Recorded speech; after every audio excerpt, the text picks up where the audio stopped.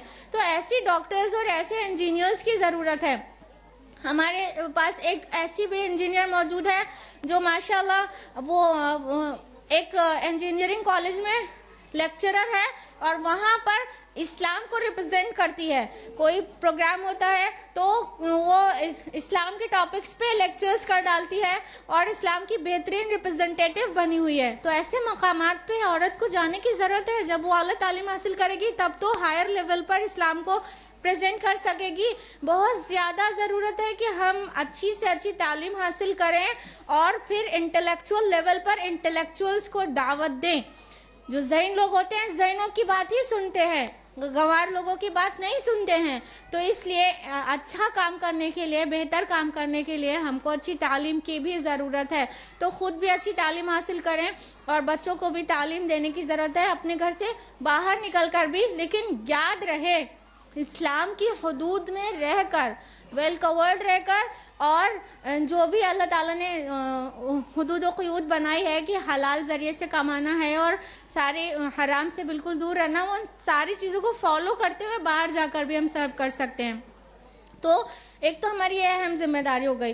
دوسری ہماری دعوتی ذمہ داری بہت اہم ہے، اور اس کے لیے ہم جس طرح خیر امہ صرف مرد نہیں ہے، امت میں مرد عورت سب آ گئے، تو ہم عورتوں کی بھی یہ ذمہ داری ہے کہ دعوت کا کام کریں، لوگوں کو حق کی طرف بلائیں، برائی سے روکیں. جو لوگ ہمارے پڑوسی ہیں، جو ہمارے فرینڈز ہیں، جو نان مسلمز ہیں، جو نہیں جانتے اللہ ایک ہے، جو نہیں اویئر ہیں کہ قرآن اللہ کا کلام ہے، وہ ہم سے جب روز آخرت پوچھیں گے کہ آپ نے ہم کو یہ بات کیوں نہیں بتائی، تو ہم کیا جواب دیں گے؟ جلدی بتائیے. کوئی تیاری ہے کیا جواب دے پانے کی کہ ہم نے اس لیے اسلام کو آپ سے چھپائے رکھا؟ تو اس کام کو کرنے کی ضرورت ہے، اس کام کو کرنے کی ضرورت ہے. اعلیٰ سطح پر، اچھی سطح پر جتنا بھی ہو سکے آپ سے گھر کے کام کو مینج کرنے کے بعد پھر باہر نکل کر بھی اس دین کے کام کو کرنے کی ضرورت ہے. آج کتنی خواتین ہیں جو ماشاءاللہ بہت اچھی سطح پر دین کو سرو کر رہی ہیں. سب سے پہلی بات تو یہ کہ ہمارے بیچ امہات المومنین کی مثال موجود ہے کہ امہات المومنین جتنی رسول اللہ صلی اللہ علیہ وسلم کی ازواج تھیں وہ کس طرح سے دعوت و اصلاح کے کام میں لگی رہتی تھیں. تو وہی تو ہمارے لیے بھی مثال ہے.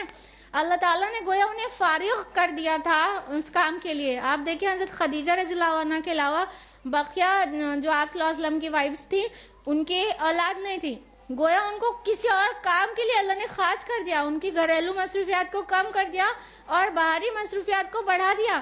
تو اللہ تعالیٰ نے فرمایا سورہ احزاب سورہ نمبر 33 آیت نمبر 32 میں، یا نساء النبی لستن کاحد من النساء، اے نبی کی بیویوں تم عام عورتوں کی طرح نہیں ہو. ان کو خاص کر دیا.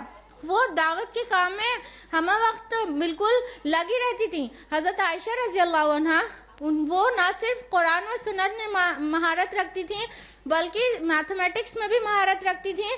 جتنا بھی وراثت کے ڈسٹریبیوشن کا جو بھی مسئلہ آتا تو اگر صحابہ سے سالو نہیں ہوتا تو حضرت عائشہ رضی اللہ عنہ کے پاس لے کر آتے اور حضرت عائشہ رضی اللہ عنہ فوراً ترکے کا جو ڈسٹریبیوشن تھا وہ کیلکولیٹ کر کے فوراً بتا دیتی کس کو کتنا حصہ ملے گا. اتنی ایکسپرٹ تھیں وہ. نہ صرف حلال و حرام اور قرآن کی تفسیر میں بہت ہوشیار تھیں بلکہ وہ میتھمیٹکس کے ساتھ ساتھ وہ میڈیسنس میں بھی ماہر تھیں. اور رسول اللہ صلی اللہ علیہ وسلم کی جب بیماری ہو گئی تھی تو وہ میڈیسنس بنا کر دیتے ہوئے دیکھتی تھی لوگوں کو، تو اس طرح سے انہیں میڈیسن کا بھی اچھا علم ہو گیا تھا. ان کے اسٹوڈنٹ اور ان کے بھانجے عروہ بن زبیر وہ کہتے ہیں کہ میں خالہ کے بارے میں جتنا سوچتا ہوں میری حیرانی بڑھتی جاتی ہے کہ عرب کے شعر و ادب میں ماہر اور فقہ اور تفسیر میں ماہر اور ساتھ میں یہ میڈیسنس کا بھی علم اور آپ کو یہ میتھمیٹکس کا بھی علم ہے. یہ تو مجھے حیران کر دیتا ہے. تو اس طرح سے حضرت عائشہ رضی اللہ عنہ کتنی ایکسپرٹ لیڈی تھی. تو علم سب طرح کے کمبینیشن کے ساتھ وہ دعوت کا کام کر رہی تھیں.